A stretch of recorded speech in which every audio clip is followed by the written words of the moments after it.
Hello students, Mr. Young here with Chapter 11, Lesson 2, Part 2.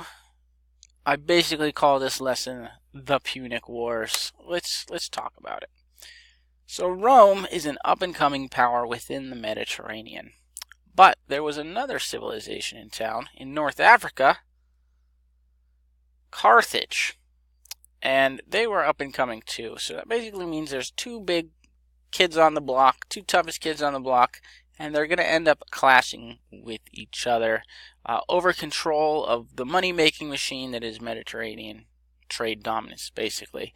In 264 BC, that rivalry between Carthage and Rome hit a boiling point over what is the island of Sicily right here. They would fight a series of wars, 3 of them, over 120 years to see who basically controlled the Mediterranean Sea. So here's Sicily right here. We'll talk about that when we talk about the First Punic War. So, the First Punic War is considered to have begun in the year 264 BC. Basically, Rome wanted control of the island of Sicily. It was a nice, fertile island, but Carthage had already established a colony on Sicily, so they weren't just going to let Rome have it. There's actually a little more details about pirates and alliances involved here, and our book doesn't go into that at all. But if you want to learn more details about all 3 Punic Wars, I put this nifty video down here. If you want to learn a little extra, but this is non-testable stuff. This is testable stuff. Moving on, Rome had a powerful army, but had no navy whatsoever, whereas Carthage had been an established sea power.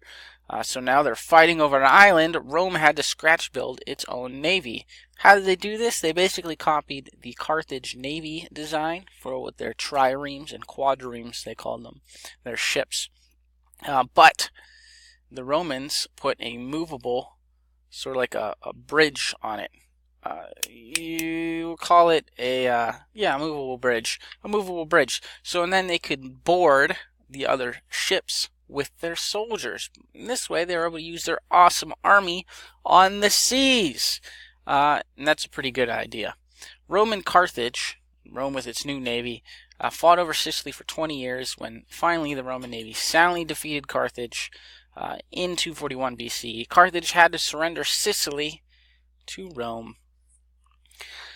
Having lost Sicily, Carthage sought to compensate elsewhere by getting new lands in Spain.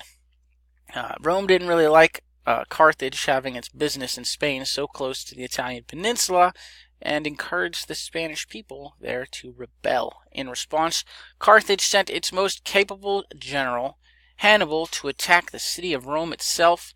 The plan was that they would land in Spain and then march through Gaul, which is now France, and then over the Alps into the Italian peninsula. It was a huge army, 37,000 strong, with 37 war elephants. The problem was when they were climbing over the Alps, the mountains, a whole lot of the army died. Like half the men died, and almost all the elephants died. Looking into it a little more, they're not sure exactly what happened to half the army, but mountain men attacks, the severe cold, the questionable. I heard that a lot of the elephants died because they starved to death. There wasn't enough food. But regardless, by the time Hannibal's army made it over the mountains, a whole bunch had died, but they still had a very sizable force under command of Hannibal, and he used it to defeat a Roman army at Cannae in 216 BC. In response, Rome basically raised another army and used this army to attack Spain by a guy by the name of Scipio. He commanded this army, so they go over to Spain, and he actually is very successful. So successful that he ends up going to attack Carthage, the city itself. So Scipio has success in Spain. They send him right to Carthage, and basically Hannibal, over this whole time, he's over here fighting in this sector in the Italian peninsula. He hears that there's a threat to Carthage itself, and he goes back. So there's a big battle between Scipio and his army and Hannibal and his army. It's called Zama. Big battle at Zama, big historical battle. Yep. This is the year 202 BC. The Romans win at Zama, defeating Hannibal, and this pretty much broke Carthage's power in the Mediterranean. Rome forced Carthage to basically disband its navy and pay a large sum to Rome, surrender Spain.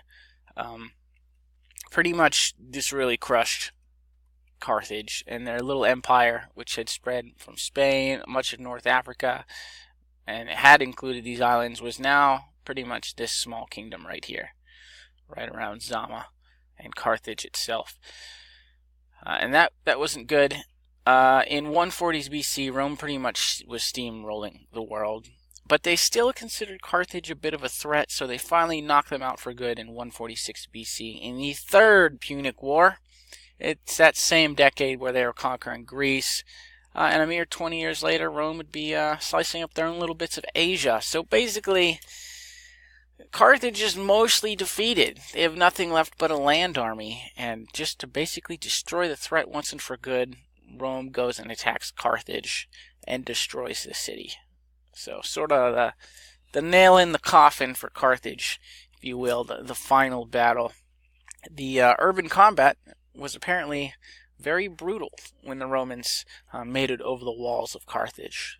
Street fighting, brutal stuff. There's some videos out there all about the Punic Wars on YouTube. I picked this one because it's school appropriate and short, but there's all kinds of cool like BBC documentaries and all kinds of stuff about this, and elephants and Hannibal and Scipio. It's pretty cool history. I could probably go down the rabbit hole of YouTube videos and get lost there for hours learning about the Punic Wars. All kinds of supplemental material out there because it's a popular topic in history. So that's the short version of the Punic Wars.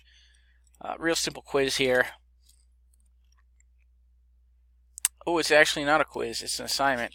How was Rome able to utilize its powerful army on the seas in the First Punic War? Bingo, we went over that. And how did Hannibal lose half his army before even battling the Romans in the Second Punic War? What happened to them again? We talked about that. That's it for today. Let me know if you have any questions. Otherwise, have a good one, alright?